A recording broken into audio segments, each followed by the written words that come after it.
Welcome to Let Me Fix This. Enjoy the video. In this video, I will show how to reset your Cadillac CTS oil change indicator. First, ensure your vehicle's ignition is on, but the engine remains off. This allows you to access the necessary menus. Next, locate your Driver Information Center, or DIC, and use its controls to navigate through the options. You'll want to find the display that shows your current oil life percentage. Once you've found the oil life display, the next step is straightforward. Press and hold the Enter button or the checkmark button on your DIC controls. Keep holding it down. You'll see the oil life percentage begin to reset.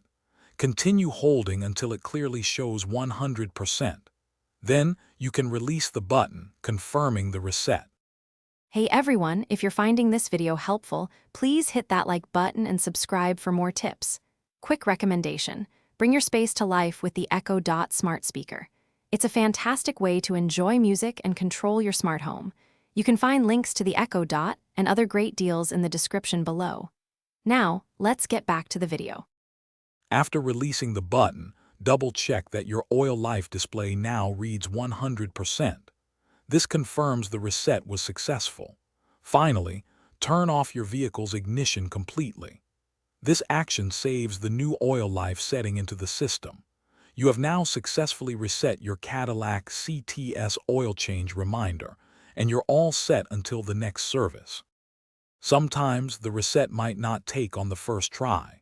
If this happens, simply repeat the steps from the beginning, ensuring you hold the button long enough.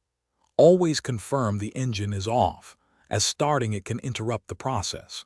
For any unique model variations, your Cadillac CTS Owner's Manual is an excellent resource for specific instructions and troubleshooting. Thanks for watching. If you found this helpful, don't forget to like and subscribe.